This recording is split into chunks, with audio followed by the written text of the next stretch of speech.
O Guia do Iniciante em Direito Penal para 2025. Meu nome é Leonardo Valério aqui do Repositório Jurídico e hoje a gente vai passar uma visão geral sobre o direito penal, uma visão geral sobre os principais tópicos de direito penal para você começar a estudar direito penal em 2025. Então vem aqui para minha tela. Qual é o primeiro tópico que a gente vai trabalhar aqui? A ideia desse vídeo aqui é basicamente te colocar em cima de uma montanha, como está aqui na imagem, de colocar aqui em cima e você ter uma visão do todo do direito penal, você entender o que tem aqui nesse horizonte chamado direito penal. Então eu quero que nessa aula você fique que nem esse cara que está em cima da montanha aqui, com o braço cruzado ali olhando e reparando tudo que tem, que a gente vai tratar aqui de direito penal. Os tópicos principais é infração penal. O que é infração penal? A mesma coisa que crime? É a mesma coisa que delito? É, não é? A gente vai ver as fontes do direito de uma forma muito breve, as fontes do direito penal.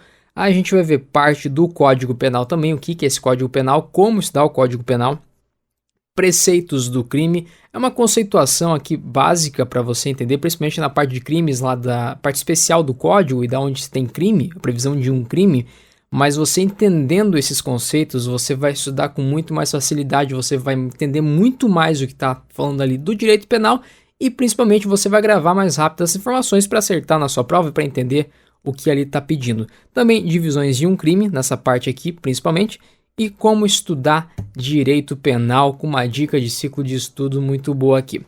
Esses são os tópicos que a gente vai tratar hoje. Começando aqui então. Primeiro ponto. O que é o direito penal? Também chamado, esse cara aqui, de direito criminal, você pode escutar, pode ser que aconteça do material que você pegar, vai estar chamado também de direito criminal, é a mesma coisa que direito penal. Porém, por convenção, por facilidade, enfim, por questão de tradição, chama-se direito penal, mas direito criminal é a mesma coisa. Vamos ao que interessa. Imagina o seguinte, a gente está aqui diante dessa Maria Fumaça, desse trem, que é a Maria Fumaça e seus vagões. O ponto que a questão é, imagina que o direito como um todo, direito constitucional, direito do trabalho, direito processual penal, direito penal, tudo isso é um bloco só que a gente pode sintetizar nessa Maria Fumaça, nesse trem aqui. O direito ele é um só, isso aí é conceitual, mas é dividido em várias partes para ficar mais fácil sua aplicação, para ficar mais fácil seu estudo, para ficar mais fácil seu entendimento. Então pensa o seguinte, a gente tem aqui, digamos que esse trem é o trem do direito. Aqui na ponta, essa Maria Fumaça que puxa, essa Maria Fumaça que vai dar força, vai dar tração, a gente poderia chamar de direito constitucional. Por quê? Porque é daqui que se origina um novo Estado. Toda vez que a gente tem uma nova Constituição, é como se nascesse um novo Estado, com um novo nome, se necessário, assim for, se muda.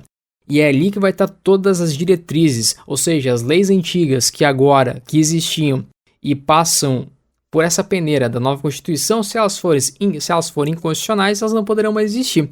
Então, na cabeça desse trem aqui, a gente tem o quê? A Maria Fumaça, chamada direito constitucional. E aqui para trás, a gente tem direito administrativo, a gente tem processo penal, a gente tem direito de trabalho, direito digital, enfim, aquelas outras ramificações do direito. E aqui no último trem, no último vagão do trem, então imagina que esse trem gigantão, a gente tem lá na ponta a Constituição, vários direitos, cada vagão, e lá no último um negócio chamado vagão, chamado direito penal.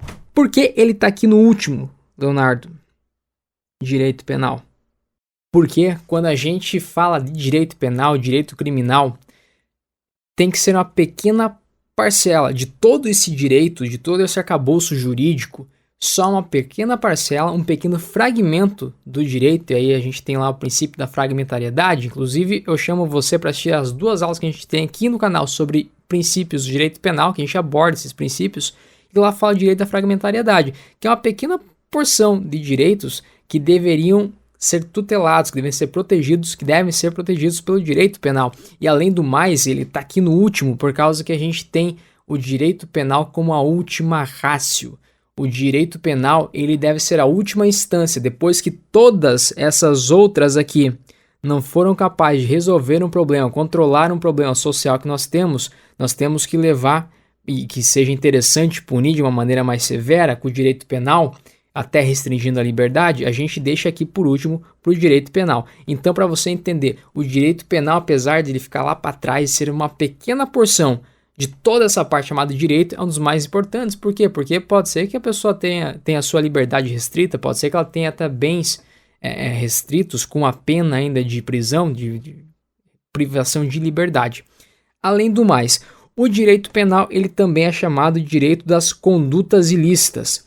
Quer dizer o que então? Que ele vai trazer, chamado aqui termo de direito, as normas penais incriminadoras. É lá que vai ter crime, é lá que a gente vai dizer das coisas que a sociedade não gosta, das partes criminosas, das partes, os temas mais sensíveis que devem estar no direito penal, é chamado de direito das condutas ilícitas. Tudo aquilo que a sociedade não aceita de forma muito forte vem para o direito penal. Além do mais, a gente tem os bens jurídicos tutelados. E esse termo aqui vai ser muito comum quando você estudar principalmente a parte especial como a doutrina. O que é a doutrina? É os livros sobre direito que os pensadores escrevem. Quando algum pensador vai escrever sobre direito, a gente chama de doutrina. É um nome específico do direito. E muitos doutrinadores, lá na parte especial, comentar um crime, vão falar assim, ó, bem jurídico tutelado homicídio, a vida. Bem jurídico tutelado, esse tutelado quer dizer o quê? Protegido. E bem jurídico vai além de uma coisa física, de algo material. O bem jurídico tem a ver com um valor que aquilo tem, algo que não pode ser tocado, é mais conceitual. Existem várias espécies de bem jurídico, por exemplo, crime contra o patrimônio. Geralmente o que vai estar a proteção ali é o patrimônio, bem jurídico chamado patrimônio, mas não necessariamente se resume a coisa em si, vai além da coisa. Tem esse caráter de um valor, algo que, como eu falei, a sociedade entende que aquilo tem um valor e precisa ser protegido. É um bem que precisa ser protegido. Vai além da coisa física. É mais conceito filosófico, quase, de valoração. Dito isso, a gente vai entrar agora na parte chamada infração penal. E o que é uma infração penal? Infração penal é a mesma coisa que crime? Infração penal é a mesma coisa que contravenção penal? Eu posso dizer que a pessoa cometeu uma infração penal se referindo a um crime? Vamos lá. Primeiro tópico que eu puxo aqui, então, é infração penal, crime/delito. O que é uma infração penal? A infração penal no Brasil é dividida em dois. Tem um caráter dicotômico. Ela é dividida em dois por quê? Porque a gente tem crime/delito. Delito, neste conceito brasileiro aqui, é a mesma coisa que crime. Então, se eu falar que a pessoa cometeu um delito, é a mesma coisa falar que a pessoa cometeu um crime e vice-versa. Já ao contrário disso, a gente tem a contravenção penal. Qual é a diferença de um para outro? Crime não é contravenção penal e contravenção penal não é sinônimos de crime. Quando a gente está nessa parte aqui de cima, que é crime e delito, nós estamos nos referindo a condutas mais gravosas. A conduta que a sociedade entende que é necessário ter uma pena maior para este ponto aqui, para coibir esse tipo de conduta, e para aquela pessoa que praticou a conduta proibida, então que ela seja punida de forma mais severa. E quando eu venho para uma contravenção penal, eu aceito que sim, deve ser ainda protegido, tutelado pelo direito penal, porém eu entendo também que não é tão grave aos olhos da sociedade a reprimenda, a pena, a forma que a pessoa vai ser punida. Então são condutas menos graves. Mas onde que eu vejo? Como que eu sei se isso é um crime ou um delito? Só pela pena?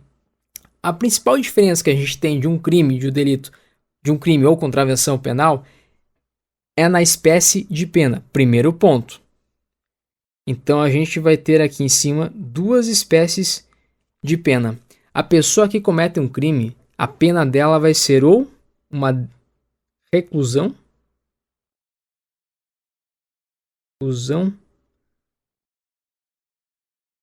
ou detenção.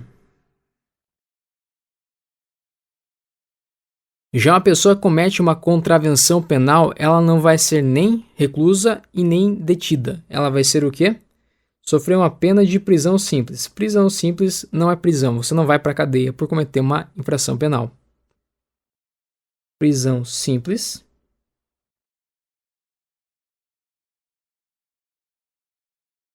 ou multa. Não quero confundir vocês com espécies de penas que a gente tem, mas basicamente é essa. Quando a pessoa comete, então, um crime ou delito, que é a mesma coisa, ela vai ser reclusa, por exemplo, no homicídio. a pessoa poderá ficar anos na cadeia. Já uma contravenção penal, não, ela não vai ser presa por causa que ela ligou o som mais alto, que é uma espécie de contravenção, né? Perturbação do trabalho e sossego alheio. Simplesmente a polícia vai chegar e vai levar ela presa. Não acontece aqui. Há países que dividem em 3 pontos aqui: crime é uma espécie de infração penal, delito é outra e contravenção é outra. Como falei, aqui delito e crime é a mesma coisa. Chama atenção também para outro tópico: onde que está previsto esses crimes, onde que está previsto a contravenção penal. Via de regra, principalmente contravenção penal, mais fácil explicar aqui, a gente vai ter chamada Lei de Contravenções Penais, que é uma lei já, um decreto-lei que vem lá da década de 40, que tem previsões de várias condutas que são consideradas contravenção penal, e a depender da lei, se ela é mais antiga, pode ser que tenha uma pena ali que ela diga que é uma contravenção penal, mas é a mais difícil de ter espalhado contravenção penal em outras leis esparsas, que a gente fala, leis espalhadas. Via de regra, todas as contravenções penais estarão na lei de contravenções penais, e se no teu edital, caso você estude para concurso público, tem a previsão lá na parte de leis especiais, lei de contravenções penais, todas as contravenções praticamente estarão lá. Além do mais, já o crime ou os delitos vão estar previstos ou na parte especial do Código Penal ou nessas leis espalhadas lá com suas respectivas penas. Agora, adentrando nessa parte de fontes do direito penal, vai ser uma parte mais conceitual. Eu já chamo a atenção para quê? Para que você entenda que isso aqui é uma visão geral do todo.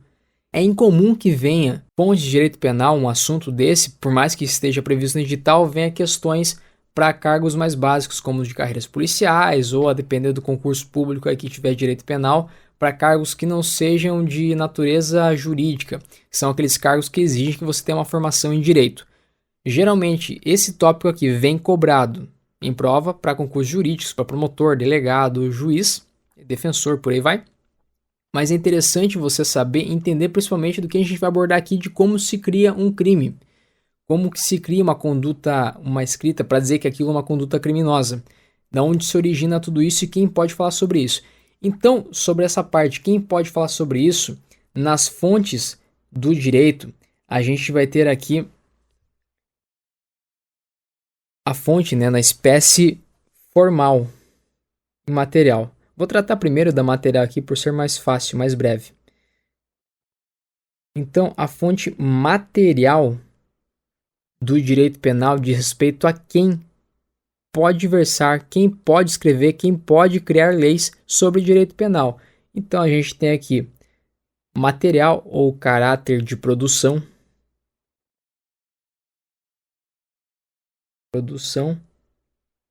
ou substancial. Essas nomenclaturas aqui, quando vem em prova, como eu falei, é mais para concursos jurídicos. Caso você encontre material na faculdade que você está estudando, por exemplo, essa aqui é o tema, essa parte de fontes de direito, de material, que é tudo sinônimo: material, produção, substancial. Isso quer dizer o quê? Ele vai falar quem pode falar sobre direito penal, quem pode criar leis sobre direito penal. E por força do artigo 22 lá da Constituição Federal, no inciso 1º do artigo 22 da Constituição Federal, vai falar que a União, e essa aqui é a nossa regra, eu quero que você entenda isso, que a regra é a União, por meio do Congresso Nacional, que poderá criar leis, que poderá tratar sobre direito penal. Temos exceção? Temos exceção. É muito menor e, via de regra, é pouco aplicado. Que tem lá estados, município e Distrito Federal também pode versar sobre direito penal, mas é privativo, e eu quero que você grave isso, é privativo da União tratar sobre matérias de direito penal. Portanto, você não vai ver um prefeito criando um crime, você não vai ver um vereador, você não vai ver um governador criando uma conduta criminosa. Isso é privativo da União por meio do Congresso e Presidente da República. Finalizando então essa parte sobre as fontes materiais do direito penal, a gente tem a fonte formal. O que é a fonte formal do direito penal? Está ligado à forma também chamada aqui de fonte de cognição ou fonte de conhecimento. Já sei que quem pode criar a lei de direito penal é a União. E agora eu vou tratar como que esse direito penal vem ao mundo. E aqui a gente vai ter duas espécies de fontes formais, ou fonte de cognição, ou fonte de conhecimento, que é a fonte primária e a fonte secundária. A fonte primária a gente tem como aquela que, por excelência, aquela por essência, aquela que realmente é que cria o direito penal. E a gente só vai ter uma espécie, e aqui eu vou tratar sobre o direito tradicional, sobre uma doutrina mais tradicional, não moderna. Chama atenção para isso também, lá já explico o que é. A gente vai ter a lei como a principal fonte, como a fonte primária, a fonte imediata de direito penal. E como que eu sei disso? Como que eu aplico isso? Onde está previsto isso? Lá na Constituição, inciso 39 do artigo 5º e também lá no artigo 1º do Código Penal, que vai falar que não há crime sem lei anterior que defina e não há pena sem prévia cominação legal. Que é basicamente o que está escrito na Constituição Federal. Ele quer falar o quê? Que a lei que vai criar crime, as chamadas normas penais proibitivas, as normas penais incriminadoras. Além do mais, não é qualquer tipo de lei em sentido amplo, porque lei em sentido amplo eu vou estar tratando de lei ordinária, lei complementar, de decreto-lei, que não existe mais, para falar a verdade, né? Medida provisória, portaria, enfim, qualquer outro tipo de documento legal. Por força do artigo 1º e da Constituição Federal, apenas lei em sentido estrito pode criar norma penal incriminadora. Isso quer dizer o quê? Ou lei ordinária, que é o mais comum, ou lei complementar. Eu não posso criar um crime por meio de decreto. Só vou chamar atenção para um pequeno detalhe aqui. Não quer dizer que eu não possa, por meio desses outros documentos, tratar de direito penal. Por exemplo, o presidente pode dar indulto por meio de decreto. O presidente pode regulamentar algumas situações por meio de decreto. Entretanto, ele não pode criar um crime novo por meio de decreto. Já de fonte secundária, e aqui, como disse, trazendo a visão tradicional da doutrina, a gente vai ter em regra duas. Alguns doutrinadores colocam 3, mas em via de regra a gente vai ter duas como fonte imediata do direito penal. A gente tem os costumes e os princípios gerais do direito. Por que costume pode ser considerado uma fonte imediata, uma fonte secundária de direito penal? Porque ele pode influenciar as decisões do Congresso Nacional, ele pode influenciar a decisão do presidente, ele pode forçar que o Congresso venha a fazer uma lei que venha a proibir uma conduta que deveria ser proibida aos olhos da sociedade. Também pode fazer força para que o Congresso crie uma lei que revogue um crime. Eu não posso revogar um crime por meio de costumes. E essa foi uma matéria já trabalhada pelo STJ, pelo Superior Tribunal de Justiça, quando a gente lá no início do ano 2000, por ali, mais ou menos, quando começou a ter os CDs piratas, começou a ter muita pirataria. E aí foi algo que se tornou praticamente normal, entre aspas, uma conduta que se via rotineiramente a todo momento, todo mundo praticamente consumia alguma coisa pirateada e começou-se a ficar natural, apesar de continuar sendo crime. Mas as pessoas continuavam sendo presas, aquelas que vendiam, que tinham esse material pirata. Qual foi a principal tese dos advogados da época? Falar para a justiça que, apesar de ser crime, a sociedade já aceitava, portanto não deveria ser mais crime. Entretanto, o STJ entendeu que não, continua sendo crime e vai continuar a ser punido, porque apesar de ser algo comum, apesar do costume caminhar para essa normalização desse crime, continua sendo um crime. Por mais banal que seja, vai continuar sendo um crime. Como então que se deixa de ser crime? Vindo no Congresso e ditando uma nova lei para que revogue a lei que era crime. Tem vários exemplos que a gente tem por aí. Também acontece uma mudança quando a gente trata de lei, né? Pode ser que o crime ele mude de lugar, como se tinha lá no feminicídio, que era apenas uma qualificadora do homicídio, agora saiu e virou um crime autônomo, apenas mudou de lugar. Para revogar uma lei só por meio de uma outra lei, tem essa simetria. Não pode, então, costume revogar uma lei, tampouco criar um crime novo. E já os princípios gerais do direito também podem nortear o Congresso Nacional a fazer uma lei, a moldar uma lei criminosa, a fazer com que fique mais tangível, mais fácil de visualizar essa forma de criar uma lei. Por que eu digo que eu estou baseando aqui na doutrina tradicional? Por causa que a doutrina moderna do direito, a depender do doutrinador, isso aqui não é regra, que às vezes muda. Por exemplo, tem gente que coloca aqui como fonte secundária do direito também, analogia em Bonaparte, mas eu não quis trazer para não confundir muito. A doutrina moderna traz, por exemplo, costumes já como fonte primária, tem gente que traz como fonte primária também súmulas vinculantes do STF, tratados de direitos humanos, mas aqui é o principal, essa aqui é o que vai resolver a tua vida na maioria das provas, se vier questões sobre isso. Falando de questão, para a gente praticar, para você ver como vem, aqui foi um concurso de 2024, questão do ano passado, para defensor jurídico.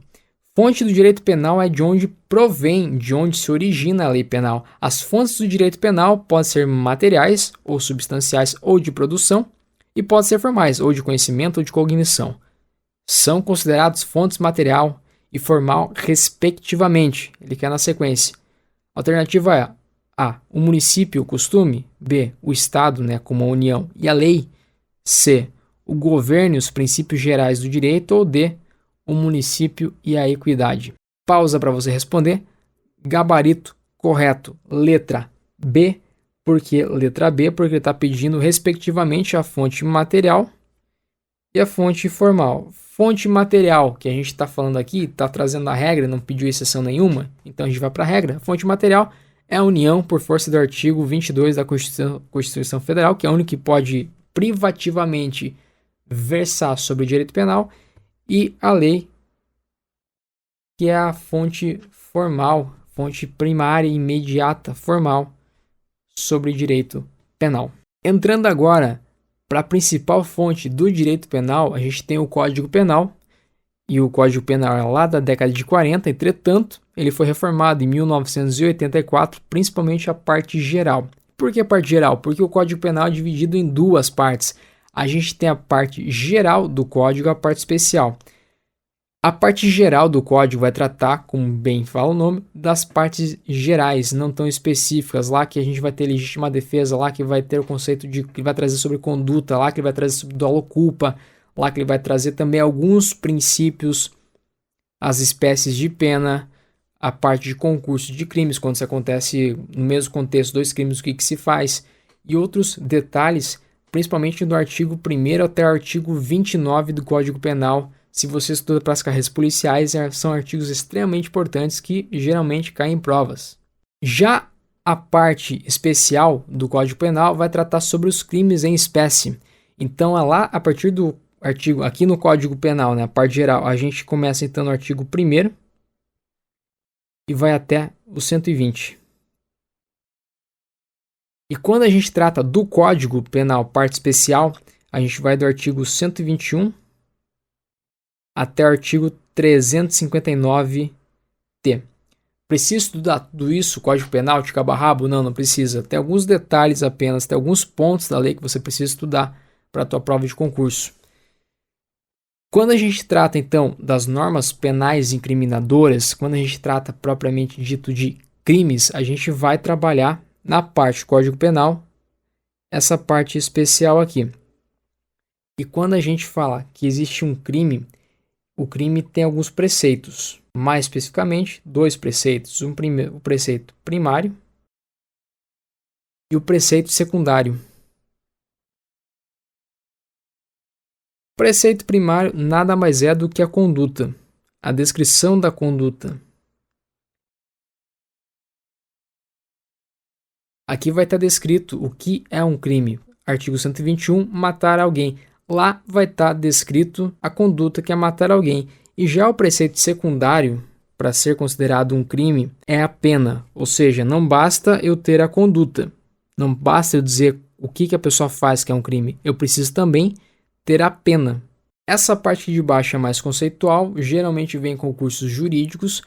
E essa parte aqui do Código Penal eu vou te mostrar agora na prática. Você precisa, então, talvez você se pergunte, eu preciso comprar um vade-mecum, preciso comprar um Código Penal comentado, preciso comprar o Código Penal físico.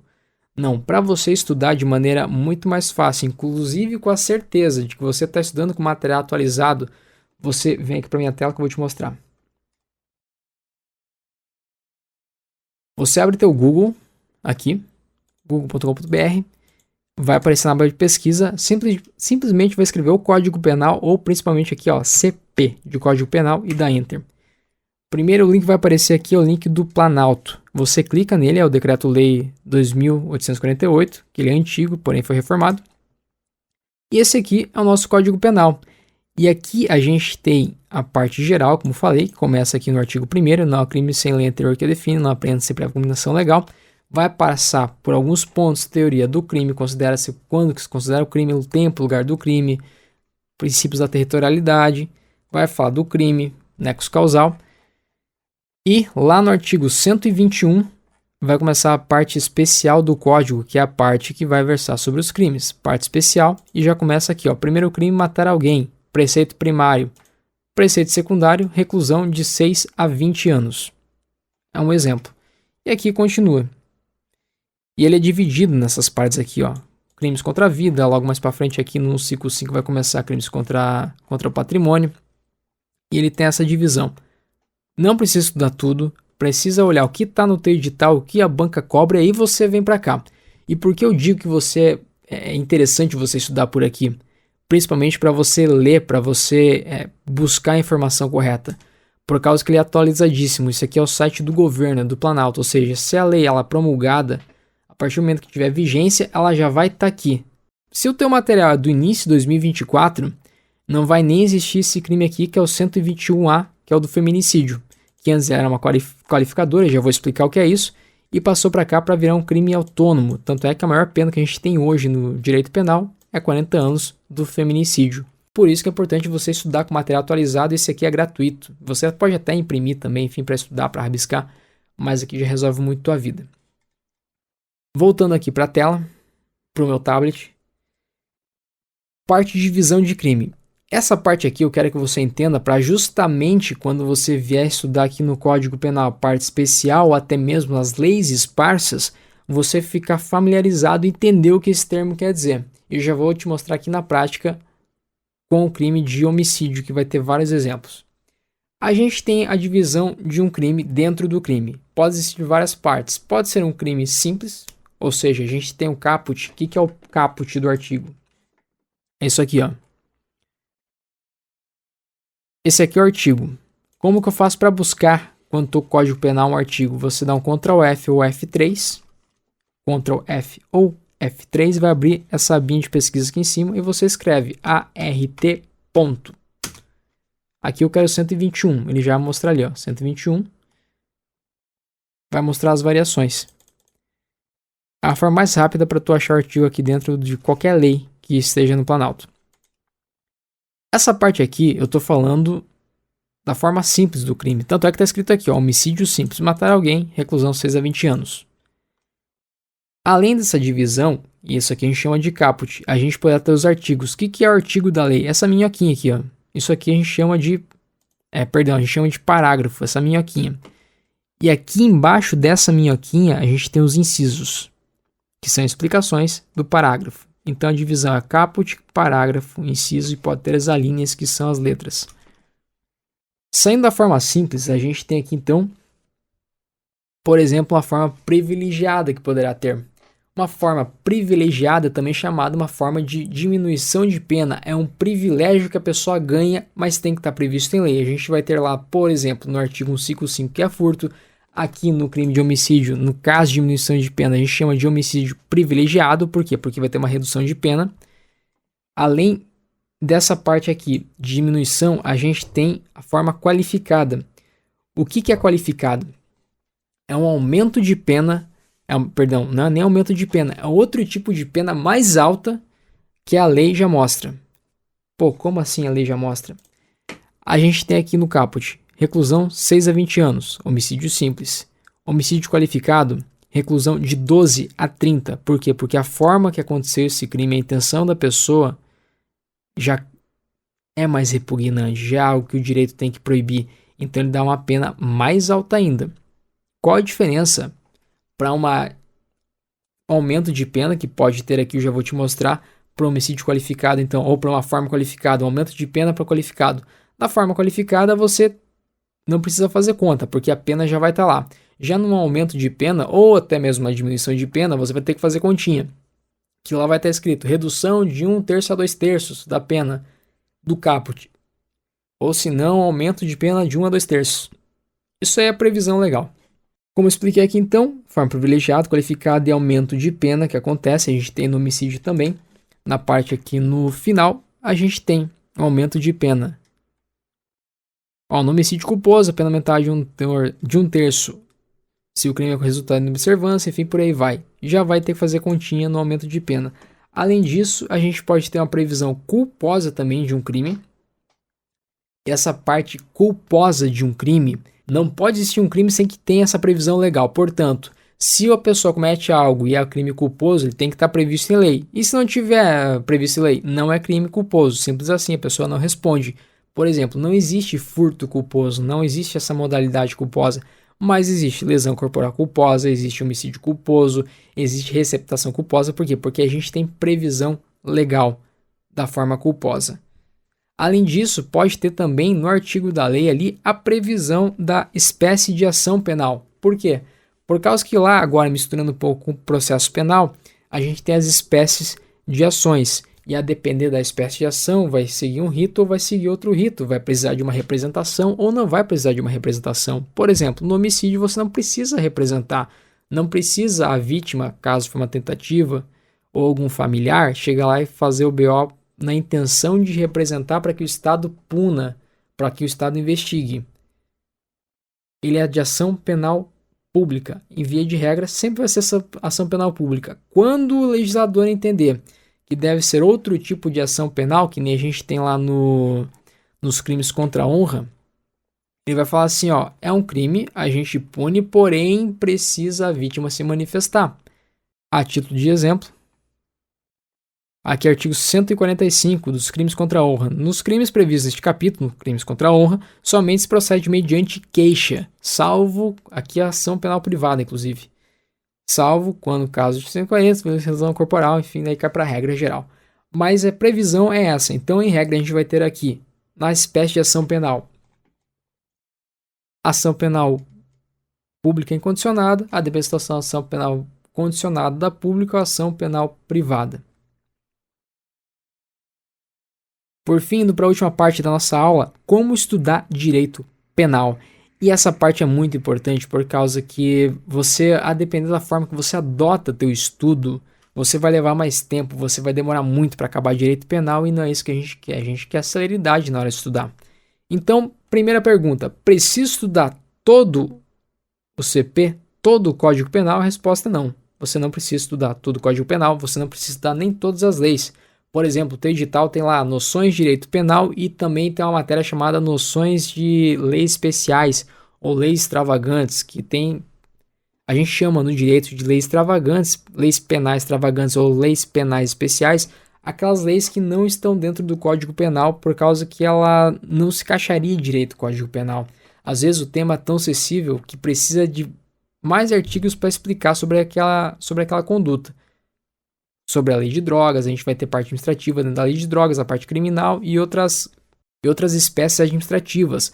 Então, primeiro ponto, você não precisa estudar todo o Código Penal, da mesma forma que você não precisa estudar também toda a lei de drogas, toda a lei da criança e adolescente, lá o ECA que a gente fala, Estatuto de Armamento, enfim, qualquer outro tipo de lei.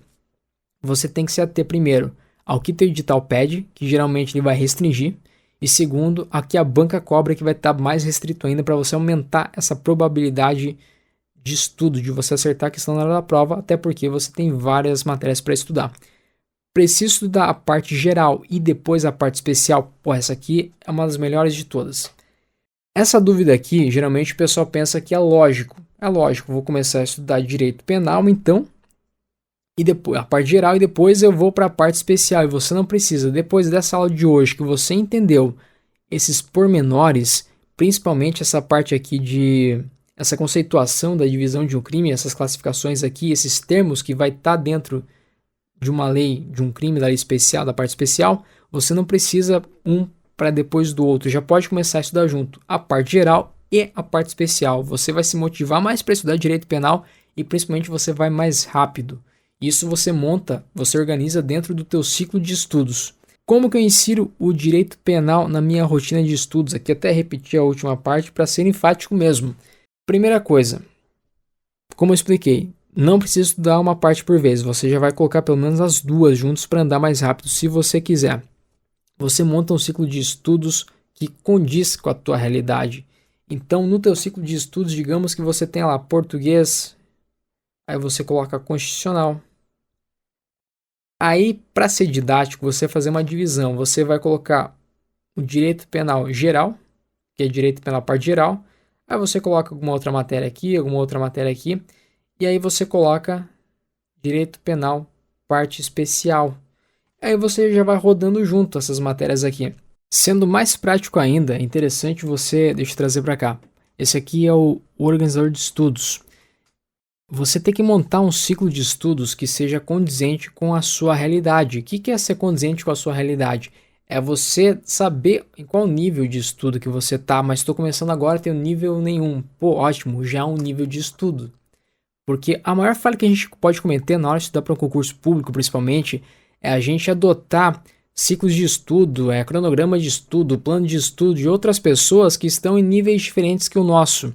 Para aquela pessoa faz sentido aquele nível de estudo, aquela rotina que ela tem, aquela carga horária que ela colocou para o direito penal, para o direito constitucional, ou enfim, para essa divisão. Para a tua talvez não. Então é interessante você intercalar aqui na prática. Esse aqui é um exemplo de ciclo de estudos. Como é que você acessa esse aqui? Primeiro link da descrição aqui você pode acessar. Esse aqui é o das matérias das carreiras policiais. Esse aqui é o das matérias básicas. Diga-se passagem que aqui já está até pré-preenchido. Com as matérias de direito administrativo, já tem os temas, que se você não sabe nem por onde começar a estudar, quais temas estudar, já está aqui a previsão de qual sequência você pode adotar. Aqui é a parte de direito penal, então já vai ter previsão de parte geral e parte especial. E aqui você já vai ter essa ideia, então, de você intercalar. Além disso, para você estudar direito penal com as outras matérias de concurso público, é interessante você fazer uma divisão do seu tempo de estudo. E essa divisão vai levar em conta o quê? Uma proporção entre a quantidade de matérias de assuntos e matérias que você tem na sua prova, com o tempo que você tem disponível para estudar. Como que você calcula isso? Como você aprende isso? Como você acessa isso? Primeiro, link da descrição. E por que isso? Te traz mais previsibilidade na hora do estudo, te traz mais certeza, você consegue ficar mais confiante no teu estudo, se sentir motivado. Porque a pior coisa que tem é você sentir que você não está rendendo na hora de estudo, por causa que você está com um plano de estudo que não foi feito para você nem por você, é de outro. E no plano da outra pessoa faz sentido aquilo lá, mas para você talvez não. Então é muito importante você ter essa ideia de progresso, você saber quantas horas faltam para você estudar, você até chegar a como chegar nesse cálculo aqui. E aqui no organizador de estudos, então você tem acesso a tudo isso, você tem acesso a essa planilha que já está com os assuntos pré-preenchidos, que você pode alterar também se quiser. Vai aprender a calcular, vai aprender o que fazer quando sair o edital, vai aprender a montar um ciclo de estudos que diz respeito a você, ciclo de exercício e também fazer o controle das suas revisões. Que diz passagem, a tua aprovação está na forma que você revisa, está num controle de revisão, está nesse tempo espaçado que você dedica para estudar.